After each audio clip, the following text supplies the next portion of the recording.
सैयदा पाक फरमाती हैं, ओ मेरे नबी के गुलामों, मैंने ये रंग भी देखा है कि हुजूर ने इतना खड़े रहे, इतना क़याम किया, इतना क़याम किया कि मुकद्दस पैरों में वरम आ गए, सूज गए पैर। हम सैर करने गए तो थक गए, बात अलग है, लेकिन इबादत में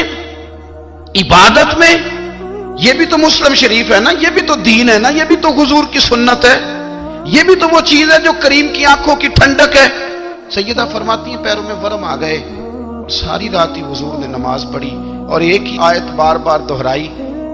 मस्जिद नबी में बिलाल हबशी ने फजर की अजान दे दी और हुजूर अभी मुसल्ले पे थे। करीम फारिग हुए, मैंने अर्ज की या रसूल अल्लाह सल्लल्लाहु अलैहि वसल्लम, आपके तो सदके अल्लाह अगले पिछलों के गुनाह माफ करेगा, तो आप इतनी आहोजारी क्यों फरमाते हैं? आप तो शफी हैं, आप तो अंबिया के इमाम हैं। तो हुजूर ने फरमाया, आयशा तुमने गिनवाया है ना मेरे अल्लाह की मुझ पर कितनी रहमत है। अफला अकूना अब्दन शुकूरा, फरमाया अगर उसने इतनी नेमतें दी हैं तो क्या मैं उसका शुक्रगुजार बंदा ना बनूं? मैं शुक्रगुजार बंदा ना बनूं उसका? फिर अगर इतनी नेमतें उसने दी हैं, मुझे इतना नवाजा है, तो फिर मैं उसके सामने सजदे ना करूं? ओ मेरे भाई, बड़े काबिल फख्र लोग हैं हम कि हम नबी पाक के गुलाम हैं। हम काबिल फख्र हैं कि नबी करीम के गुलाम हैं। क्या कभी इस गुलामी के शुक्राने में भी दो नफल पढ़े? या अल्लाह तेरा शुक्र है तूने हमें हुजूर का गुलाम बनाया है। याद रखें कि अपनी रूहानी जिंदगी को आबाद करें, इस्तिगफार पढ़ें, तस्बीहात करें।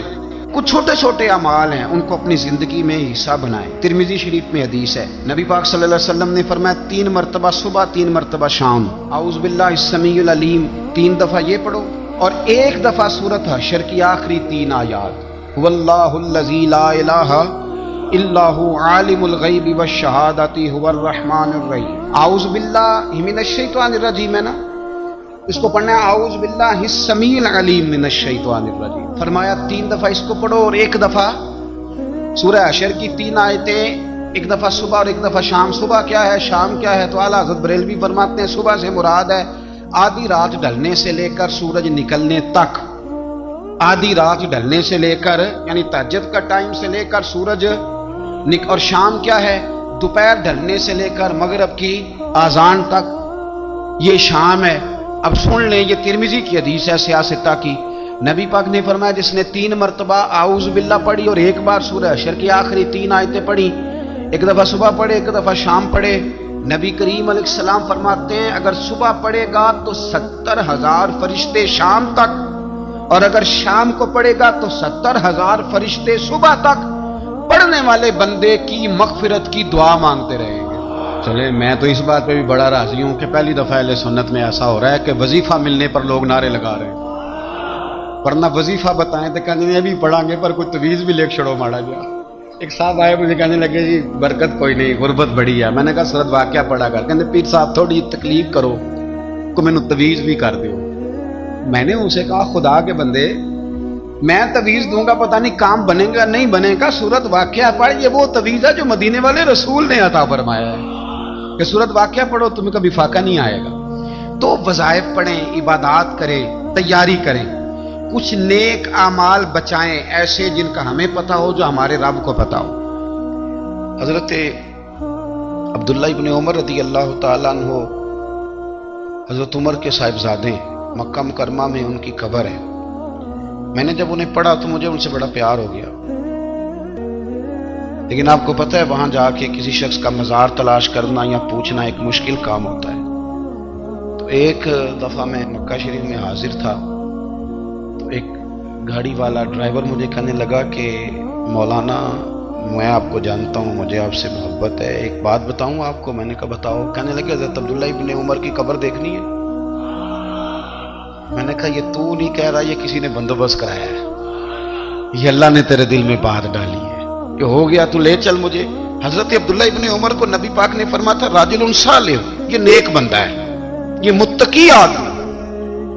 हजरत अब्दुल्ला इब्न उमर रदी अल्लाह ताला अन्हु सैयदना फारूक आजम रदी अल्लाह ताला अन्हु के साहिबजादे हैं और इनकी हमशीरा सैयदा हफ्सा रदी अल्लाह ताला अन्हा हुजूर की ज़ौजा मोहतरमा। एक दिन अपनी हमशीरा से कहने लगे कि نبی کریم صلی اللہ تعالیٰ علیہ وسلم گھر میں آئے نا، اور اگر حضور غم امت میں پریشان نہ ہوں، طبیعت کو حشاش بشاش دیکھو، تو ذرا پوچھنا تو صحیح حضور کا میرے بارے میں کیا خیال، پوچھنا تو صحیح کہ کریم کی بارگاہ میں میرا کیا مقام ہے، میرے بارے میں حضور کیا فرماتے ہیں۔ اب بہن کو کام بتائے، اور بتائے بھی بھائی، اور پھر بہن وہ کام نہ کرے، یہ تاریخ میں ہوتا نہیں۔ حضرت عمر فاروق رضی اللہ تعالیٰ عنہ کی صاحبزادی ام المومنین رضی اللہ تعالیٰ عنہ فرماتی ہیں کہ میں تو بس منتظر تھی، انہوں نے تو کہا تھا نا کہ اگر تم حشاش بشاش دیکھو تو بات کرنا، لیکن حضور تشریف لائے، میری باری تھی، میرے گھر تشریف لائے، کھانا پیش کیا تو فوراً میں نے عرض کی حضور ایک بات پوچھنی تھی۔ حضور نے فرمایا پوچھئے۔ میں نے عرض کی حضور میرے بھائی عبداللہ ابن عمر کے بارے میں آپ کا کیا خیال ہے؟ نوجوانوں میری بات پہ غور کرنا، میرے بھائی کے بارے میں آپ کا کیا خیال ہے؟ تو نبی کریم صلی اللہ تعالی علیہ وآلہ وسلم نے میری طرف دیکھا، اور پھر حضور زیر لب تھوڑا مسکرائے، اور بریلی کے امام کہتے ہیں کہ حضور مسکرا دیتے تھے نا تو جو بڑا دکھی ہوتا تھا وہ بھی ہنس پڑتا تھا۔ اب سوال پیدا ہوتا تھا کہ پھر تو اس مسکراہٹ کے لیے انتظار کرنا پڑتا ہوگا کئی مہینے کہ حضور مسکرائیں تو رونے والے ہنسیں، تو اعلیٰ حضرت فرماتے نہیں، انتظار نہیں کرنا پڑتا، یہ مسکراتے رہنا تو حضور کی عادت ہے۔ جس کی تسکین سے روتے ہوئے ہنس پڑے، اس تبسم کی عادت پہ لاکھوں سلام۔ یعنی یہ تو عادت ہے حضور کی مسکراتے رہنا، اس کے لیے انتظار نہیں کرنا پڑتا۔ بھائیو آپ خیال رکھیں گے، غور کریں گے، حضرت عبداللہ ابن عمر رضی اللہ تعالیٰ عنہ کے بارے میں پوچھا تو سیدہ فرماتی ہیں کہ نبی کریم صلی اللہ تعالیٰ علیہ وسلم نہ زیر لب مسکرائے اور فرمایا حفصہ تیرا بھائی ہے تو اچھا، لیکن میں نے سنا ہے کہ عشاء کی نماز پڑھتا ہے تو فجر تک سویا ہی رہتا ہے۔ او نوجوانوں، 10 بجے تک سونے کی بات نہیں ہوئی، 9 بجے تک سونے کی بات نہیں ہوئی، 11 بجے اٹھنے کی بات نہیں۔ حضور فرمانے لگے میں نے سنا ہے کہ عشاء کی نماز پڑھ کے سو جاتا ہے اور فجر تک سویا ہی رہتا ہے، اسے چاہیے کہ تہجد کے وقت اٹھا کرے، اللہ کی بارگاہ میں حاضر ہوا کرے، آہوزاری کرے، سجدے کرے، عبادت کرے، اٹھتا ہے اور فجر میں جا کے اٹھتا ہے۔ حضرت جناب حفصہ رضی اللہ تعالیٰ عنہ کہتی ہے میں نے جناب عبداللہ ابن عمر کو پیغام دیا اور میں نے کہا میرے جوان بھائی سن، نبی پاک نے فرمایا ہے تو اچھا پر تہجد میں نہیں اٹھتا، نفل نہیں پڑھتا۔ او میری ملت کے جوانوں، مزہ نہیں آ جاتا جب ساری دنیا سوئی ہو، ساری دنیا، اور بستر بھی گرم ہو اور نیند بھی پورا غلبہ کر رہی ہو، اور اچانک گھنٹی بجے دماغ میں، آنکھ کھلے، گھڑی پہ نظر پڑے، 3:30 4 بجے کا پیغام گھڑی بتائے، اور کوئی چڑھتی جوانی والا اٹھ کے وضو کرے، اور جب وہ مصلی کھول کے بچھائے تو مدینے والے محبوب کہتے ہیں کہ ہر نماز پہ رب ثواب دیتا ہے، اور جو اٹھ کے تہجد کی نماز پڑھے اسے دیکھ کے تو رب مسکراتا ہے، جو اس کی شان کے لائق ہے، جو اس کی شان کے لائق، وہ مسکراتا ہے، خوش ہوتا ہے کہ میرا بندہ تہجد میں اٹھ گیا، وہ مسکراتا ہے۔ کاش ہماری صبحیں کبھی اپنے مالک کے نام ہو جائیں، کاش کہ صبح حضرت ابو الحسن رحمۃ اللہ تعالی علیہ حضرت معاذ ابن جبل رضی اللہ تعالیٰ عنہ کے پاس بیٹھا کرتے تھے، فرماتے ہیں ان سے جو پیار بڑھا تو پھر میرا مصلی سے بھی بڑھ گیا۔ تابعی ہیں، فرماتے ہیں صحابی رسول سے محبت ہوئی تو ذکر سے بھی ہو گئی، پھر درود شریف سے بھی ہو گئی، محبت ان سے بڑھی تو پھر اللہ نے مسجد کا پیار بھی بڑھا دیا۔ آپ فرماتے ہیں کہ میری ہر وقت طبیعت چاہتی تھی کہ بس اللہ اللہ کروں، بس اللہ اللہ کروں، بس نہ میں ذرا تھوڑی جان چھڑاؤں لوگوں سے، کو 10 منٹ ملے تو میں کو 4 نفل پڑھ لوں، میں تھوڑا سا نہ بچوں لوگوں سے، اور مجھے تسبیح ملے تو میں نہ 400-500 دفعہ استغفار پڑھوں، سبحان اللہ، الحمدللہ، اللہ اکبر، لا حول ولا قوت الا باللہ، میں نہ تسبیحات پڑھوں۔ فرماتے ہیں کہ بچے تھے گھر میں 6-7، غربت تھی، کام ملتا کوئی نہیں تھا، اور میں کام چور نہیں تھا، کام ڈھونڈتا تھا، پر اللہ کی قدرت کے کام نہیں ملتا تھا۔ فرماتے ہیں کہ میں نے ایک دن اپنی اہلیہ سے کہا کہ آج میں پھر جاتا ہوں کام ڈھونڈنے، تو میری بیوی بڑی فرما بردار تھی، پر اس دن نہ غربت کے ہاتھوں तंग आके कहने लगी, आज नाना कोई तू चीज लेके आया तो मुझसे बच्चों की भूख नहीं देखी जाती। सब रोगां दा रोग मुहम्मद, जिसदा नाम गरीबी, कंड बुला के लंघ जाते नहीं दोस्त यार करीबी। आज ना कुछ लेके आया तो मैं बच्चे लेके चली जाऊंगी। शेख फरमाते हैं कि मैं बड़ा परेशान घर से निकला, पर मैंने सुबह से लेके जोर तक काम ढूंढा, काम मिला कोई नहीं। तो मेरे दिल में ख्याल आया, चलो काम नहीं मिलता तो अल्लाह अल्लाह तो करेगा, चलो बंदों की मजदूरी नहीं मिलती तो रब करीम की इबादत ही करते हैं। फरमाते हैं कि मैंने ना फुरात के पानी से वुजू किया, नहर के, शदीद धूप थी, साथ रेत थी और रेत तप रही थी। मैंने अपना रुमाल वहीं मुसल्ला के तौर पर बिछा लिया और फरमाते हैं कि जोर से लेकर असर तक नमाज पढ़ी, धूप भी पूरे जोर पे, पर मेरे सजदे का ज़ौक़ भी पूरे जोर पे। फरमाते हैं सूरज भी चमक रहा है और रब की इबादत का ज़ौक़ भी पूरे जोर पे। मैं सजदा करूं तो फिर मेरा उठाने को जी न चाहे। मेरे उस्ताद लिखा करते थे, ये उनका शेर है, वो कहा करते थे, मुझे सोज दे, मुझे साज दे और मुझे नीम शब का न्याज दे, दमे सजदा खुद को मैं तोड़ दूं, मुझे ऐसा ज़ौक़े नमाज दे। और मैं तेरी बहार का फूल हूं, मैं खिला भी हूं तो तेरे लिए, मुझे मेरी शाख से तोड़ ले, मुझे अपनी जुल्फ का नाज दे। भाई फरमाते हैं कि असर तक मैंने नफल पढ़े, दिल ढलने लगा, असर की नमाज पढ़ी और मैं वहां से चला। अब मैं जब निकलने लगा तो दिल में ख्याल आया कि छोटी छोटी दीवारें हैं घर की, बगैर कुछ लिए जाऊंगा तो बीवी दूर से देखेगी तो शोर करेगी कि फिर खाली हाथ आ गया है। कहते मैंने अपने उसी रुमाल में जिसमें मैंने नमाज पढ़ी थी ना, रुमाल में की आखी दे पंजाबी साफा कहते हैं, उसी में ना मैंने कुछ रेत भर ली कि वो दूर से देखेगी तो समझेगी कुछ लेके आया है। चलो जाके उसे बता दूंगा कि आज फिर मजदूरी नहीं मिली।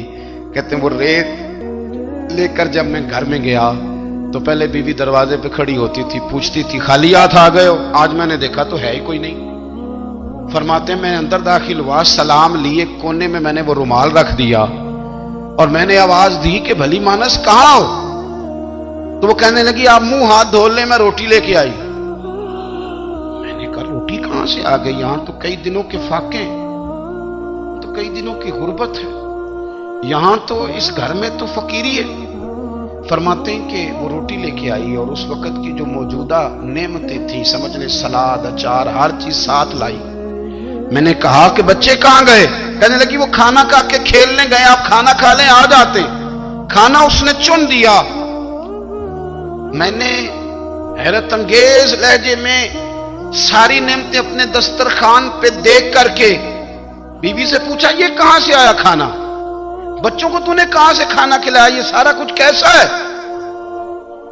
कहने लगी पता नहीं आज आप किस करीम की मजदूरी करने चले गए थे, पता नहीं किस करीम की, मेरे घर में तो इतनी नेमतें आई हैं कि मुझसे संभाली नहीं जा रही, इतना अनाज है, इतना गंदुम है, किस करीम के दरवाजे आज चले गए थे? ये कहते कहते वो उठी और उठ करके कहने लगी पहले बड़ा कुछ आया था, अब क्या ले आए हो? और जा करके ना उसने वो रेत वाला रुमाल खोला। कहने लगे मैं तो लेके आया था रेत, तो मेरे रब ने उसे भी सोने और हीरे बना दिया था। जब आपकी तवज्जो अल्लाह की जानी, मेरे नबी पाक सल्लल्लाहु ताला अलैहि वसल्लम ने फरमाया हर चीज अपने रब से मांग, हर चीज मांग, हर चीज मांग। या रसूलल्लाह क्या कुछ? मेरे महबूब ने फरमाया तेरे घर में नमक भी खत्म हो जाए तो वो भी अपने रब से मांगा कर। तू मांगना, वो तुझे देगा, तो उसकी बारगाह में कशकोले तलब दराज तो करना। और तिरमिजी शरीफ में अजीब लफ्ज है, रसूल कायनात ने फरमाया, रब करीम फरमाता है जब मेरा बंदा हाथ उठाता है ना तो मुझे हया आती है कि मैं खाली कैसे लौटा दूं इसके। इतने बड़े बादशाह की बारगाह में, ओ भाई लोगों से इज्जतें तलाश करते हो तो वो क्या तुम्हें इज्जत देंगे? वो तो कल अच्छा कहते हैं परसों बुरा कहने लग जाते हैं। लोगों के सामने गुड बुक में आना चाहोगे तो वो तो सवेरे तुम्हारे बारे में कुछ कहेंगे, शाम कुछ और कहेंगे। अपनी रूहानी जिंदगी आबाद करें, अपने मुसल्ले को वक्त दे और दुनिया से छुप कर, इस मोबाइल को बंद करके और अपने आप से भी छुप के और तन्हा होके छुपा के सारा कुछ अपने आंसू अपने रब की बारगाह में पेश करें, उसके हुजूर हाजिरी दे। सुनो ना तिरमिजी की हदीस और इसे याद रखना, نبی پاک علیہ السلام نے فرمایا اپنے دکھ لوگوں کے سامنے نہ بیان کرنا، سیٹھوں نوابوں کو نہ بتاتے پھرنا، دنیا داروں کے سامنے جا کے نہ رونا کہ میں تکلیف میں ہوں۔ فرمایا اگر دنیا داروں کو دکھ بتاؤ گے رب تمہیں کبھی غنی نہیں کرے گا، اور لوگ ہیں کہ الٹا مذاق اڑائیں گے۔ آپ کی جس سے بڑی پکی یاری ہے نا، پکی، وہ تب تک پکی ہے جب تک آپ نے 50,000 مانگا نہیں، اور جس وقت آپ نے کہہ دیا کہ میں مجبور ہوں میری مدد کر، تو پھر ختم ہو گئی دوستی۔ لوگوں کی تعلقات آپ کے ساتھ تب تک ہیں جب تک آپ ان سے کوئی ضرورت وابستہ نہیں کرتے۔ کریم محبوب فرمانے لگے بندوں کے سامنے دکھ نہ بیان کرنا، اللہ تجھے کبھی غنی نہیں کرے گا۔ تو اپنے دکھ اپنے رب کو بتا، تو دعائیں مانگ، تو اس کی بارگاہ میں حاضر ہو، تو اس کے حضور عرض کر۔ فرمایا اپنے دکھ اپنے رب کو بتا، وہ جلدی کرے یا دیر سے کرے تجھے ساری دنیا سے بے نیاز کر دے گا، تجھے کسی کا محتاج نہیں رہنے دے گا۔ اپنے مسلح کو، اپنی دعاؤں، ایک بزرگ فرماتے ہیں میں نے دعا مانگنے کا طریقہ اپنی بیوی سے سیکھا۔ دعا مانگنے کا طریقہ اپنی، سیکھنے والے تو اپنے بچوں سے بھی سیکھ لیتے ہیں، سیکھنے والے تو ہر ایک سے سیکھتے ہیں۔ وہ کہتے ہیں میں نے دعا مانگنے کا سلیقہ اپنی بیوی سے سیکھا ہے۔ حضرت وہ کس طرح؟ فرمانے لگے میری بیوی نے نا مجھے کوئی کام بتایا، کچھ پیسوں کی ضرورت کے لیے کہا، تو میں نے اسے کہا کہ بھئی ابھی میرے پاس نہیں ہے، کچھ دنوں میں آتے ہیں تو میں دے دوں گا۔ عورتوں کی عادت ہوتی ہے وہ بار بار یاد کراتی ہیں، 2-4 دنوں کے بعد پھر اس نے کہا حضرت وہ میں نے کہا تھا کچھ پیسے، میں نے اسے کہا کہ ابھی میرے پاس نہیں ہے، کچھ دنوں میں ملتے ہیں تو میں تمہیں دے دوں گا۔ اس نے کچھ دنوں کے بعد پھر کہا حضور وہ میں نے کچھ پیسے کہے تھے۔ فرماتے میں نے ڈانٹ دیا، میں نے کہا کہ کیا تو روز مجھے شرمندہ کرتی ہے، کہا نا میرے پاس نہیں ہے، ہوں گے تو دے دوں گا، تو روز یاد کراتی ہے۔ فرماتے ہیں اس نے پہلے تو میری ڈانٹ کو سہا، پھر میرے سخت جملوں نے اس کی آنکھوں میں آنسو پیدا کر دیے، پھر اس نے اپنے آنچل میں اپنے اس دکھ کو سمیٹا، اور پھر اس نے ایک جملہ کہا تو میں رو پڑا، اور مجھے اپنے رب سے مانگنے کا طریقہ آ گیا۔ مجھے کہنے لگی حضرت جی آپ نے ڈانٹ دیا، میں نے سہ لیا، پر آپ ہی میرے شوہر ہیں، بتائیں نا آپ سے نہ کہوں تو میں کس سے جا کے کہوں۔ فرماتے ہیں میں رو پڑا، اور میں کھل کے رویا، اور میں تڑپ کے رویا، اور پھر میری سسکیاں بند گئیں۔ تو مجھے کہنے لگی آپ کو کیا ہوا؟ میں نے کہا مجھے بھی دعا مانگنی آ گئی ہے، جب میں اسے کہوں گا نا اللہ تو ہی میرا رب ہے، میں تجھ سے نہ کہوں تو میں کس سے جا کے کہوں؟ میں کیوں کسی بندے سے سوال کروں؟ میں کیوں کسی دنیا دار سے کہوں؟ میں تیرے بندوں کا، نیک بندوں کا وسیلہ لے کے، تیرے محبوب کی غلامی لے کے تیری بارگاہ میں آیا، تجھ سے نہ مانگوں تو کس سے مانگوں؟ سمجھ آ گئی ہے جب میں اس رنگ میں مانگوں گا تو پھر رب میرے اوپر بڑا ہی فضل فرمائے گا، وہ میرے اوپر بڑی رحمت کرے گا، وہ میرے لیے آسانیاں کرے گا۔ عزیز دوستو ہم اس طرح کرنے لگ گئے ہیں کہ ہم نے نا اپنے تعلقات پر اعتماد کرنا شروع کر دیا ہے۔ میرے تعلقات بہت ہیں، ہم نے اپنی دولت پر اعتماد کرنا شروع کر دیا ہے، میرے پاس دولت بہت ہے۔ ہم نے اپنے علم پر، اپنی شہرت پر اعتماد کرنا شروع کر دیا ہے کہ میرے پاس فلاں چیز بہت ہے۔ یاد رکھنا جب بے نیاز اپنی صفت بے نیازی دکھاتا ہے تو بڑی بڑی دولتوں والے مجبور نظر آتے ہیں۔ بھائیو جب انسان کا رشتہ اپنے مالک کے ساتھ ہوتا ہے پھر تو غم بھی کچھ نہیں کہتے، پریشانیاں بھی کچھ نہیں کہتی، پھر تو زندگی صبر والی، پھر تو زندگی توکل والی، پھر تو زندگی بھروسے والی، پھر انسان اپنے آپ کو رسوا نہیں کرتا، دنیا داروں سے امیدیں اس کی ختم ہو جاتی، امیدیں اللہ رسول سے لگا لیتا ہے، مضبوط ہو جاتا ہے، مضبوط، طاقتور ہو جاتا ہے، خوددار ہو جاتا ہے، باوقار باعزت ہو جاتا ہے۔ حضرت بہلول دانا رحمت اللہ علیہ بیٹھے تھے تو ہارون رشید حج کر کے آ رہا تھا، تو رستے میں حضرت شیخ سے ملاقات ہو گئی، تو السلام علیکم کے بعد کہنے لگا حضور کوئی حکم ہو تو بتائیے گا۔ تو حضرت بہلول دانا فرمانے لگے تیرا رب کون ہے؟ اس نے کہا اللہ۔ تو فرمایا میرا کون ہے؟ کہا اللہ۔ فرمانے لگے تو بڑا ہی بیوقوف ہے، کیا تو یہ سمجھتا ہے کہ رب ہارون رشید کو تو دے گا اور بہلول دانا کو بھول جائے گا؟